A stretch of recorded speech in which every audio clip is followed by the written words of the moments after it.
श्री गणेशाय नमः। नारायण नारायण। कार्तिक मास महात्म्य कथा अध्याय 8।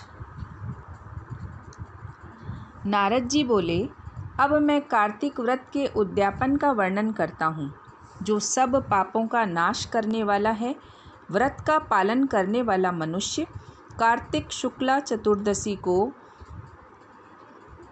व्रतों की पूर्ति और भगवान विष्णु की प्रीति के लिए उद्यापन करे।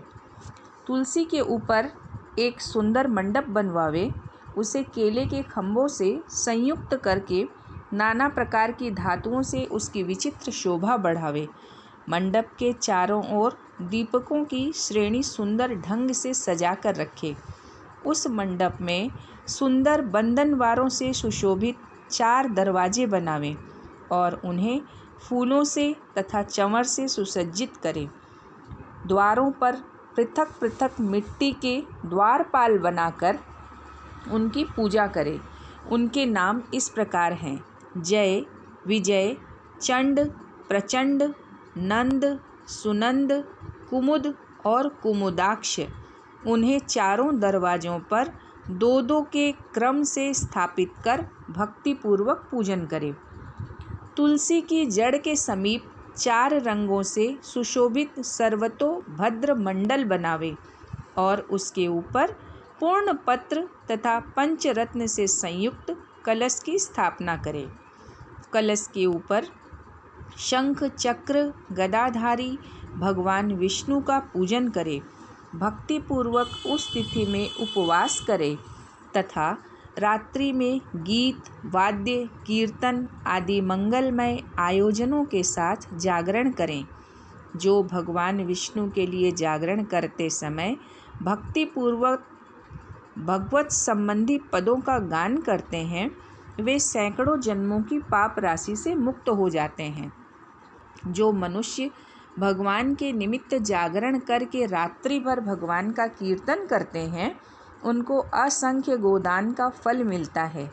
जो मनुष्य भगवान की मूर्ति के सामने नृत्य गान करते हैं, उनके अनेक जन्मों के एकत्रित पाप नष्ट हो जाते हैं।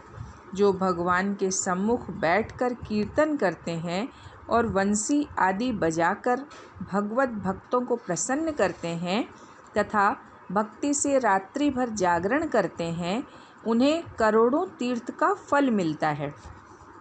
उसके बाद पूर्णमासी में एक सपत्नीक ब्राह्मण को निमंत्रित करें।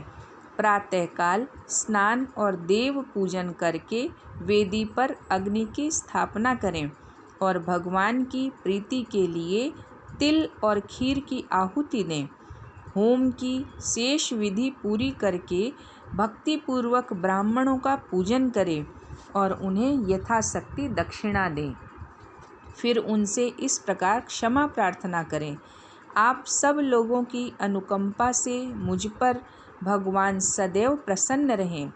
इस व्रत को करने से मेरे 7 जन्मों के किए हुए पाप नष्ट हो जाएं और मेरी संतान चिरंजीवी हो। इस पूजा के द्वारा मेरी सभी मनोकामनाएं पूर्ण हों।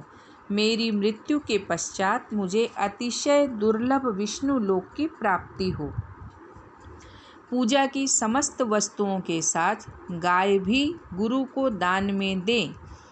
उसके पश्चात घर वालों और मित्रों के साथ स्वयं भोजन करें। भगवान द्वादशी तिथि को शयन से उठे, त्रयोदशी को देवताओं से मिले और चतुर्दशी को सबने उनका दर्शन एवं पूजन किया। इसलिए उस तिथि में भगवान की पूजा करनी चाहिए। गुरु की आज्ञा से भगवान विष्णु की सुवर्णमयी प्रतिमा का पूजन करें। इस पूर्णिमा को पुष्कर तीर्थ की यात्रा श्रेष्ठ मानी गई है। कार्तिक माह में इस विधि का पालन करना चाहिए। जो इस प्रकार कार्तिक के व्रत का पालन करते हैं, वे धन्य और पूजनीय हैं। उन्हें उत्तम फल की प्राप्ति होती है। जो भगवान विष्णु की भक्ति में तत्पर हो कार्तिक में व्रत का पालन करते हैं, उनके शरीर में स्थित सभी पाप तत्काल नष्ट हो जाते हैं। जो श्रद्धापूर्वक कार्तिक के उद्यापन का महात्म्य सुनता या सुनाता है वह भगवान विष्णु का सायुज्य प्राप्त कर लेता है। नारायण नारायण।